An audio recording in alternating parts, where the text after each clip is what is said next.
Hello guys, কেমন আছেন? আশা করি সবাই ভালো আছেন। বিশ্বাস বাড়ি কোয়েল পাখির ফার্ম থেকে আপনাদের সবাইকে স্বাগত।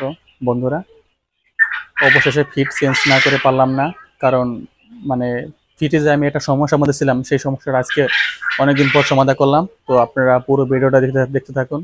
ফিট কি কারণে চেঞ্জ করলাম, আর ফিটের গুণগত মান মূলত কোনটা ভালো, পাখির জন্য কোন খাবারটা সব থেকে ভালো, এই বিষয়টা নিয়ে আজকে আলোচনা করব। আমি মূলত প্রথমে যখন আমি পাখি আনছি, তখন আমি আনছিলাম হলো একটা কোম্পানি, আমার এখানে পাই নাই, যার কারণে আমি ওই কোম্পানির আনতে বাধ্য হয়েছি। সেটা হলো আপনি ইয়ন কোম্পানির। ইয়ন কোম্পানি মোটামুটি খারাপ না, আমি প্রথম মোটামুটি ওটা রেজাল্ট ভালোই পাইছি, কিন্তু ওটা চেঞ্জ করছে একটা কারণেই। ইয়ন আপনার যে লেয়ার লেয়ার ওয়ান, ওটার ভিতরে আপনি আনাম ভুট্টা গুলা ছিল, লেয়ার লেয়ার ওয়ানের ভিতরে সবই আনাম ভুট্টা। ওটা পাখিতে একটাও খায় না, সমস্ত আনাম ভুট্টা গুলা ফেলে দেয়, নিচে নিচে ফেলে দেয়, আর বাদ বাকি এগুলো এখানে থেকে যায়। ওখানে থাকার কারণে আমি ওই খাবারটা খাওয়ায় শান্তি পাইতেছিলাম না। এখন পরে কি করছি, ওই ওদের খাবার দেওয়ার পরে 2-3 দিন পর পর যে আনাম ভুট্টাগুলো থাকতো, ওই ভুট্টাগুলো আমি উঠাই রাখতাম, হাত দিয়ে উঠাই রাখতাম। ওগুলো রাখতে রাখতে আমার ওখানে প্রায় 5-7 কেজি জমা হয়ে গেছে। কারণ এইভাবে যদি চলতে থাকে তাহলে কোনো এক সময় দেখা যাবে যে আমি লসের সম্মুখীন হব। যার কারণে আমি এই ইওনের এই লেয়ার লেয়ার অনটা আমি চেঞ্জ করছি। এখন আমি মূলত বর্তমানে এই যে আজকে কোন খাবারটা আনলাম, এটা আপনাদের দেখাবো একটু। আসুন। নারিশের কোনো মানে আশেপাশে কোনো দোকানের নারিশ খাবারই ছিল না। পরে আমি একটু দূরে একটা নারিশের ডিলার আছে, ওখানে ওনার সাথে আমি আলোচনা করি। তারপরে ওনারা আমার কিছু টাকা অ্যাডভান্স করছি প্রথমে আমি, তারপরে ওনারা খাবার আনছে, আনার পরে এই যে আজকে আমাকে সেই খাবারটা দিয়েছে। সেই নারিশের খাবারটা দেখুন।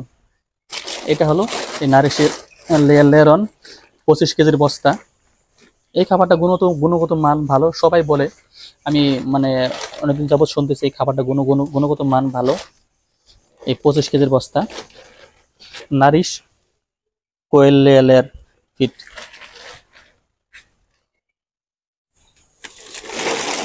আর এই যে নারিশের ব্রয়লার স্টার্টার আনছে 1 বস্তা। পাখির ঘরে ফ্যান নাই তো, যার কারণে গরমে ঘামাই যেতেছি, যাই হোক সমস্যা নাই, তারপরে ভিডিও করতে হবে।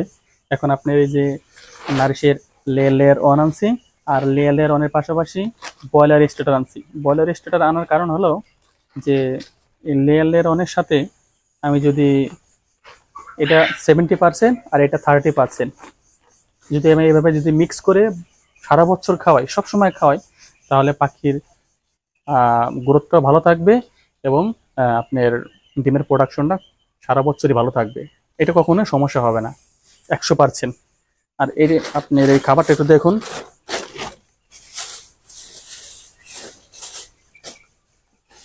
দেখেন, নারিশের লেয়ার লেয়ার ওয়ান, কত সুন্দর ছোট ছোট দানা। আসলে নারিশের খাবার সাথে তুলনা হয় না। এর মধ্যে একটা কোনো বড় দানা না, দেখছেন এত সুন্দর ছোট সবগুলা খাবার, মানে ছোট ছোট পিস করে দিছে। এটা হলো আপনার নারিশের লেয়ার লেয়ার ওয়ান। আর এই যে আমি আগে যে খাবারটা আনছিলাম, সেই খাবারটা এই যে দেখুন, লেয়ার লেয়ার ওয়ানের পিস গুলা দেখুন, ভুট্টা গুলা একেবারে পুরো আনাম আনাম। এগুলা পাখিতে কোনোভাবেই খায় না, সবগুলো ফেলে দেয়। তো আমি এগুলো সব উঁচে উঁচে রেখে দিছি খাবারের পাত্র থেকে, কারণ ফেলে দিলে নষ্ট হবে। আমি রেখে দিছি কেন, যে এগুলো আমি সবগুলো ব্লেন্ডার করে দিলে আশা করি ওরা খাবে। আর এই যে ব্রয়লার স্টার্টারটা দেখুন, নারিশের নারিশের ব্রয়লার স্টার্টারটা অনেক ভালো।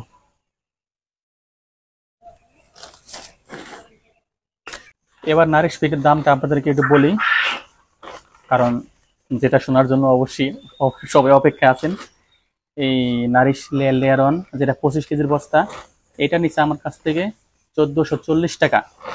হয়তো আমি যদি একটু দূর থেকে আনতাম, আমার মনে হয় আমি এটা 1400 টাকা আনতে পারতাম।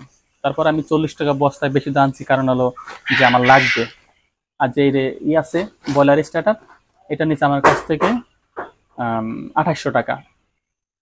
মোটামুটি আমার যদি আপনার 50-100 টাকা বস্তায় বেশি যায় থাকে, তারপরে আমি হ্যাপি, কারণ এই ফিডটা ভালো, গুণগত মান ভালো, যার কারণে আমি মনে করি আমার কোনো লস হয়, ঠকা হয় নাই। ঠিক আছে।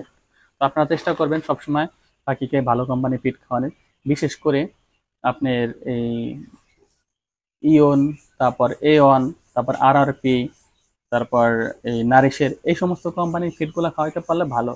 সব থেকে যে এই নারিশে যদি 25 কেজির বস্তা পান ডিম পাড়া পাখির জন্য, এটা হলো সব থেকে ভালো, কারণ এই খাবারগুলো পাখি একটা খাবারও ফালায় না। আমি অলরেডি যে সকাল থেকে খাবার দিচ্ছি, নিচে কোনো আজকে খাবারই পড়ে নাই, দেখছেন। প্রতিদিন এখান দিয়ে অনেক খাবার পরে থাকে, আজকে এখান থেকে কোনো খাবারই পড়ে নাই, কারণ এটা আমি আজকে মানে বুঝতে পারলাম আসলে খাবারটা ভালো, একদিনই বুঝতে পারলাম। তো বন্ধুরা, ভিডিওটি এখানে শেষ করছি। আমাদের জন্য আপনারা আশীর্বাদ করবেন যেন আমাদের কোয়েল পাখির ফার্মটা সামনের দিকে এগিয়ে নিয়ে যেতে পারি। আর আপনার যদি কারো কিছু জানা থাকে অবশ্যই কমেন্ট করবেন। ভালো থাকবেন, বাই।